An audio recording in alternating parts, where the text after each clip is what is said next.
Criminal procedure identification bill, दोषियों और अपराधियों की पहचान से जुड़ा क्रिमिनल प्रोसीजर आइडेंटिफिकेशन बिल संसद के दोनों सदनों से पास हो गया है। इस बिल को लेकर राज्यसभा में बुधवार को जमकर हंगामा हुआ। हालांकि बाद में इसे ध्वनिमत से पास करा लिया गया। इससे पहले सोमवार को ये बिल लोकसभा से पास हो गया था। इस बिल को दोषियों की पहचान से जुड़े मौजूदा कानून आइडेंटिफिकेशन ऑफ प्रिजनर्स एक्ट 1920 की जगह लाया गया है। नया कानून आते ही पुराना कानून निरस्त हो जाता है। पुराने कानून में सिर्फ फिंगरप्रिंट और फुटप्रिंट रिकॉर्ड करने की इजाजत है, जबकि इस बिल में आंखों के रेटिना से लेकर पैरों के प्रिंट तक को रिकॉर्ड रखने की इजाजत दी गई है। जब पुराना कानून था तो नए कानून की जरूरत क्यों? इस पर केंद्रीय गृह राज्य मंत्री अजय मिश्रा टेनी ने बताया था कि अपराधियों की पहचान वाला कानून 1920 में बना था, उसे अब 102 साल हो गए हैं। उस कानून में सिर्फ फिंगरप्रिंट और फुटप्रिंट का ही रिकॉर्ड रखने की इजाजत थी।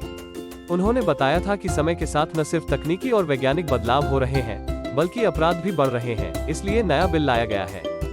6 पॉइंट में समझे इस बिल में क्या क्या है, क्या क्या रिकॉर्ड होगा। फिंगरप्रिंट, फुटप्रिंट, हथेलियों के प्रिंट, फोटो, आंखों का आइरिस और रेटिना, फिजिकल और बायोलॉजिकल सैंपल, हैंडराइटिंग और सिग्नेचर का रिकॉर्ड रखा जाएगा।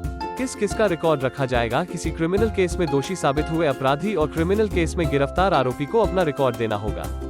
किसका रिकॉर्ड नहीं रखा जाएगा? राजनीतिक बंदियों का कोई रिकॉर्ड नहीं लिया जाएगा।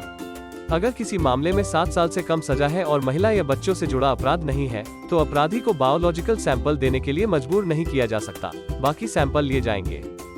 मना किया तो क्या होगा? इस बिल में प्रावधान है कि अगर कोई भी अपराधी या आरोपी अपने सैंपल देने से मना नहीं कर सकता। अगर करता है तो आईपीसी की धारा 186 के तहत कार्रवाई होगी। इसके तहत 3 महीने कैद और 500 रुपए जुर्माना या दोनों की सजा हो सकती है। बरी हुए तो फिर क्या होगा? अगर किसी आरोपी को आपराधिक मामले में कोर्ट बरी कर देती है तो कोर्ट के आदेश पर उस व्यक्ति का सारा डेटा रिकॉर्ड से हटा दिया जाएगा।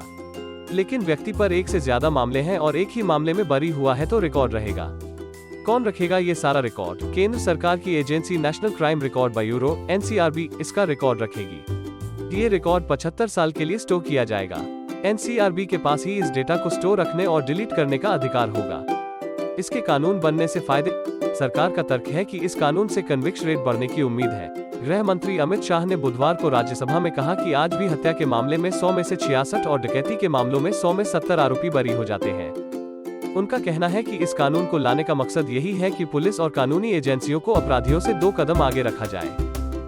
ऐसे ही और अच्छे वीडियो के लिए हमारे चैनल को लाइक, कमेंट, शेयर और सब्सक्राइब करना ना भूलें।